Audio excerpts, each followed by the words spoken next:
Good evening po sa ating lahat.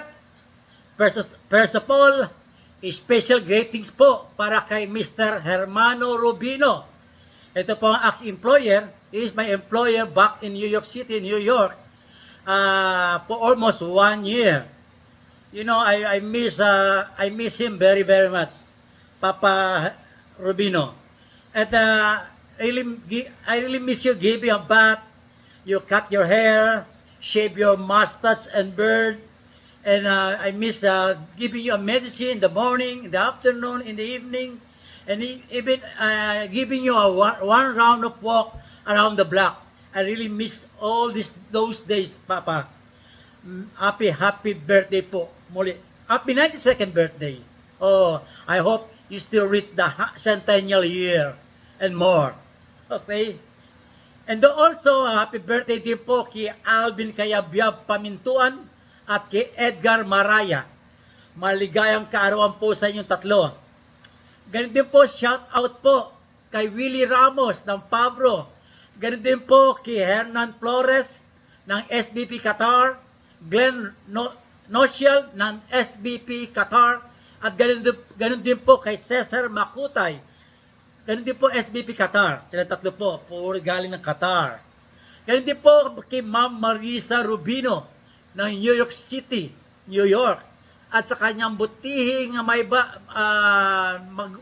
mother, kay Ma'am Violeta Rubino. Kamusta po kayong lahat dyan? Ang ating pong bibigyan ng pansin at diin ngayon sa araw na ito ay ang 3 seconds rule. Kasi po, itong 3 seconds rule, marami tumatawag sa akin nagtatanong at nung isang araw din, ay marami nagtatanong kay Sir Noli Makapanas doon po sa live ni Sir Noli about sa 3 seconds. Kaya nga po, nung sumabat ako doon, sinabi sa kanila, if a referee wants to call a 3 seconds violation, number 1, he must know where the ball is. If the ball is at the disposal of a player in the act of shooting, or the player is a continuous motion for the act of shooting, palay-up, withhold your whistle. Nasasabi sa kanila, withhold your whistle. Wait for what will happen. Pag ito'y pinas off niya ang bola, then that's the time for you to call a 3 seconds violation.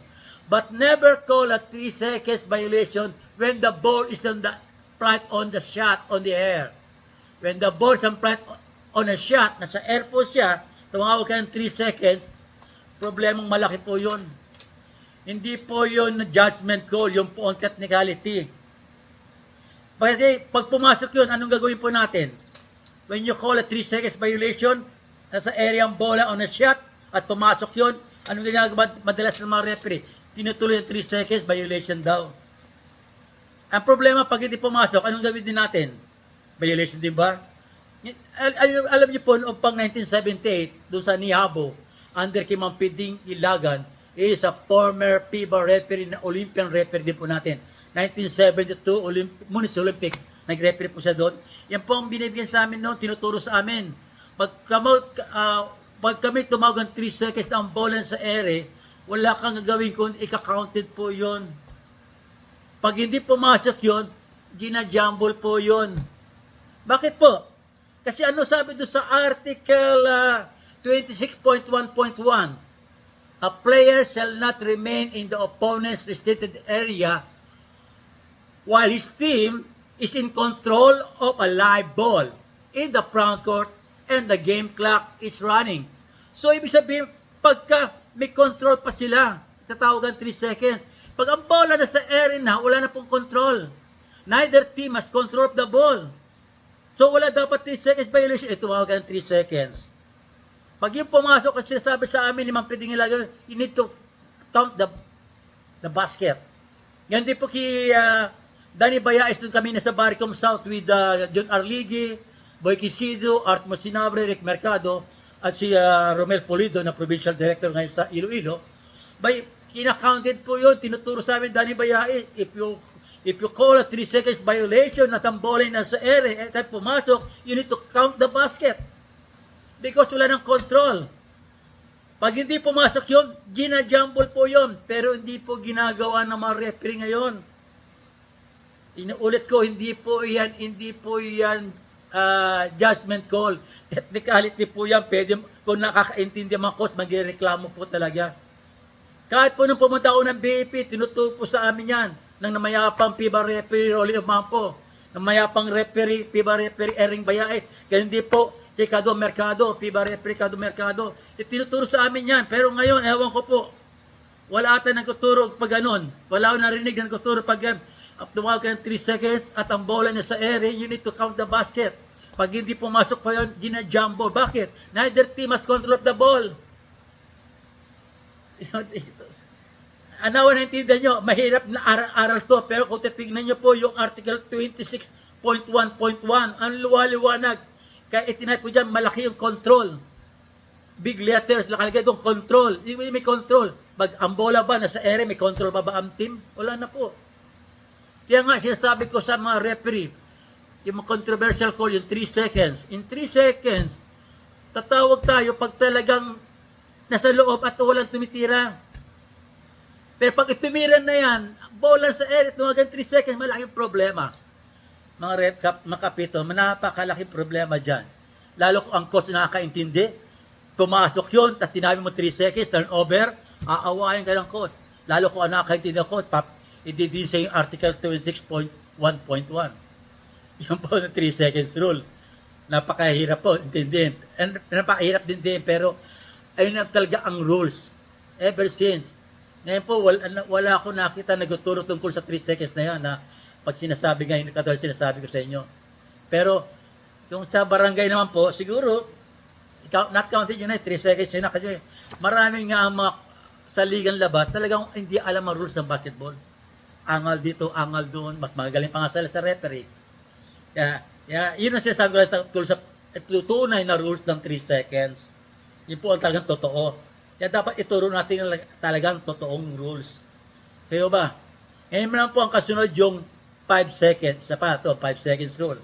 Sa throw-in. Okay? Sa 5 seconds throw-in rule, sabi doon sa Article 17.3.1, sabi doon, sa bullet 1, take more than 5 seconds to release the ball. Okay? Ang nangyayari po, marami ang nakita mga sitwasyon. Kahit sa NCAA. Okay? Naka-vlog pa nga eh. Release na yung bola, tuwag ng 5 seconds violation. Nung mag-turnover, pag inbound ganun din po, release na yung bola, tuwag ng 5 seconds violation. Paano po ang tamang pagtawag ng 5 seconds violation? Ang pagtawag ng 5 seconds violation, ulihin nyo na hawak pa ang bola. Pag hawak pa ang bola, doon ka tuwag 5 seconds violation, pero pag naihagis niyan, tumawag pa kayong 5 seconds violation, problema rin. Bagay yun, hindi po technicality, judgment call mo yun. Lalo kung pinapakita ang pagbilang mo. Kaya minsan nga, mas maganda pa silent count eh. Para hindi walang ebidensya eh. Pwede ka mag-silent count naman eh. Nakakagalaw ka. 1,001, 1,002. Huwag na mapakita ang ganun. Yung nakita nyo yung video, nasa 4 pa lang eh, count eh. Ilabas ko inulit eh. Nasa 4 na count pa lang. Pag 4 lang count, biglang pinasa, 5 seconds violation. Hindi sa pinupulaan po natin ang mga ibang referee kasi minsan nagkakagulo-gulo din ang mga game dahil na sa mga referee. Totoo po yun. Kasi nga po, hindi sila well-versed sa rules. Marami po yan. Kahit sa mga ligang labas. Okay?